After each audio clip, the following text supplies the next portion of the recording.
Welcome to today's video. In today's video, we'll look into a scenario in which Japan goes from being the 6th or 5th strongest nation to the world's superpower. They make the US look weak, and the rankings are just normal because the only difference is Japan and nations under Japan go up one place, I guess. I mean, that doesn't make... No. People that were above Japan moved down, actually. So, with them claiming Taiwan belongs to them, they quickly invade Taiwan. And nobody reacts to this for some reason, because nobody cares. And yeah, no one cares. Because no one can stop them. Because somehow overnight, Japan's economy went up by 10 times. Its military strength just suddenly went up. Nobody knows what's going on. And then there's me making this scenario, but there's me in this scenario. Wait, what? But yeah. Or me. Me. There's a me somewhere in this scenario. Could be anywhere. Maybe Brazil. Yeah, that sounds like a great place. Warm. Or maybe there. Maybe over here. Maybe there in Ulaanbaatar. In this universe. Or maybe in Tokyo and I'm the one leading it. Nope. I'm the storyteller. But this is another universe where everybody likes to go to war, I guess you could say. With this now being their invasion spot, they're like, time to go for the south. As we mean the Philippines. As they take Manila and they move through still. The Philippines falls and they're wondering why America didn't defend them. And then they realize, yeah. Now Japan ends up having a South China Sea dispute with China.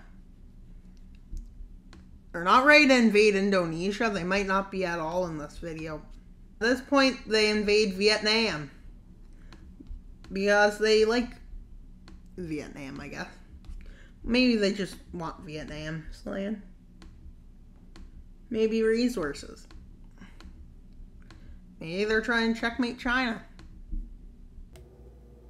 Now they work together with Thailand. Yep, Thailand sends them resources.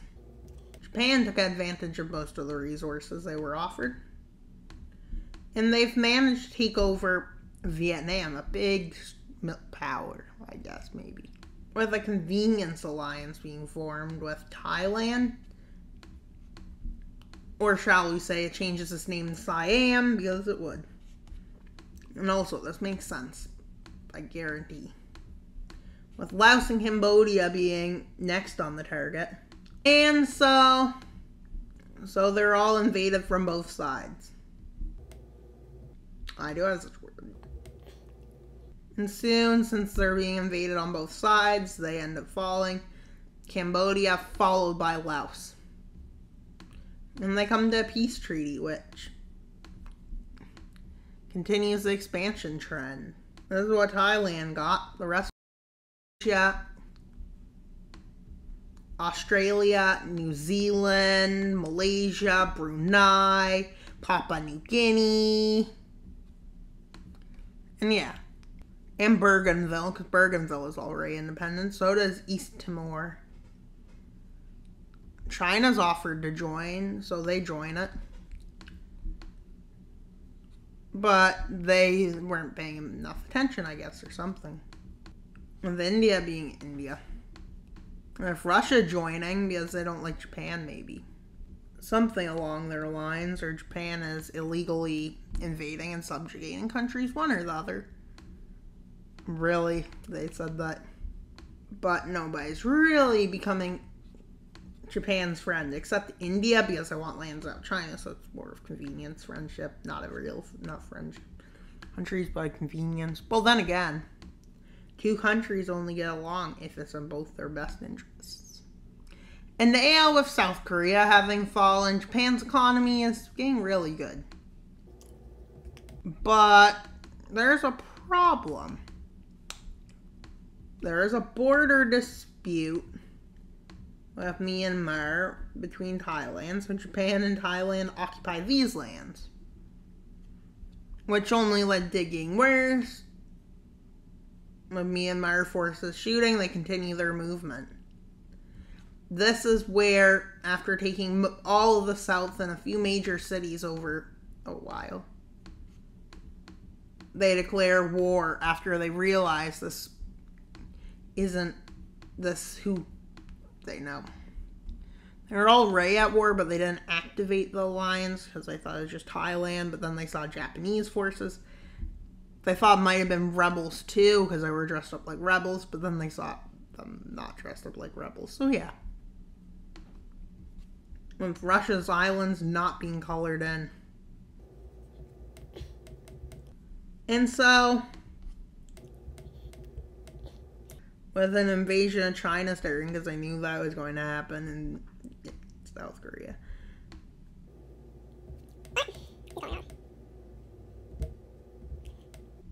With naval supremacy being in Japan's hand,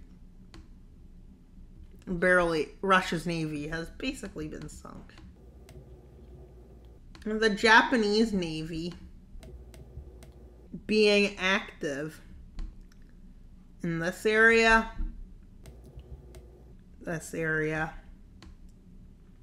here, down to here. Keep in mind, the naval dominance is just where the navy is. And yeah. This is the Thai and Japanese armies. Meanwhile, China and Russia's locations are more limited.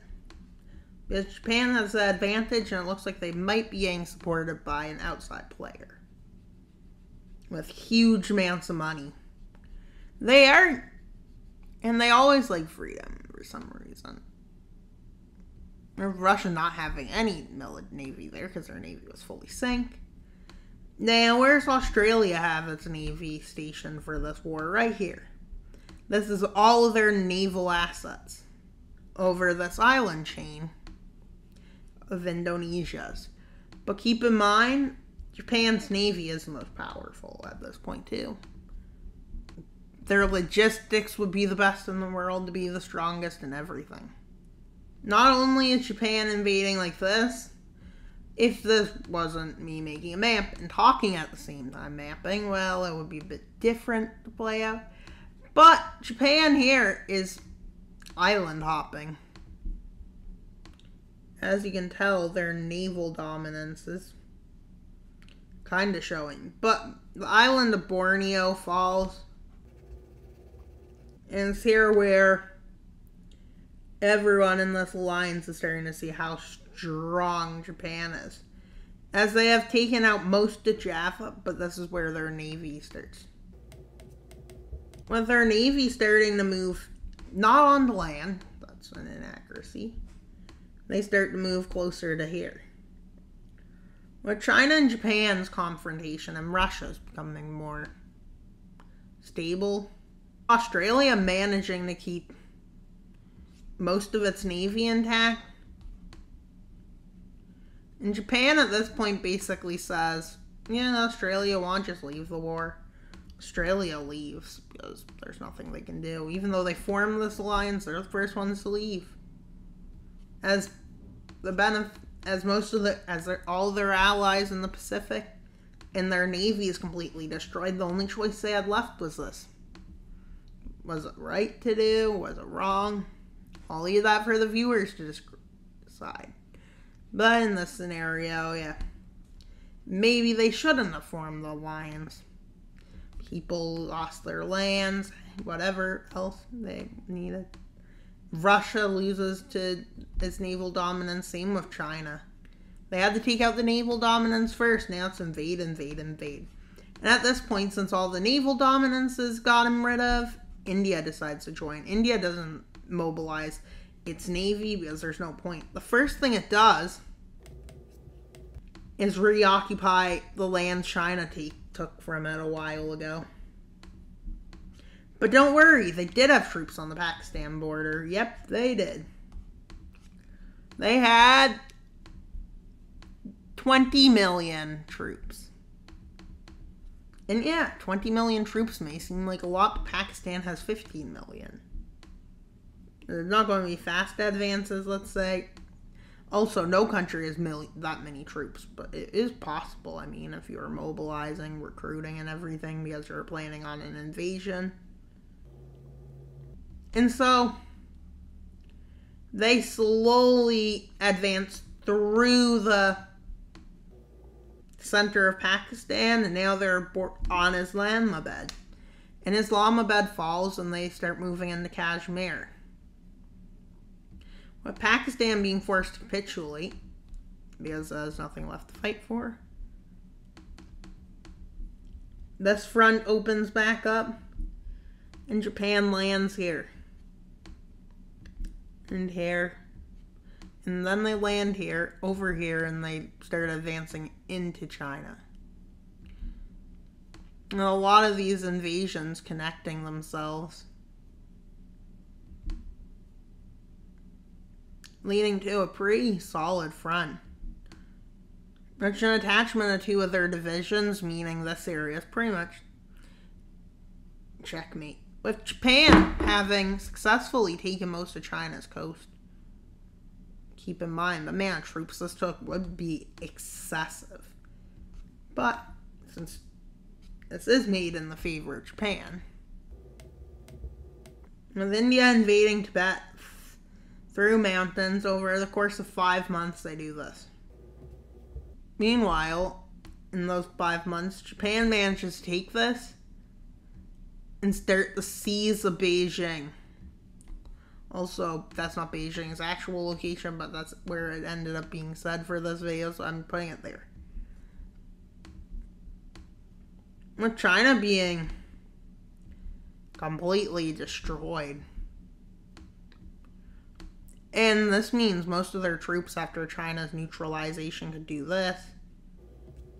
And so on, with Russia's fear being a loss of Siberia.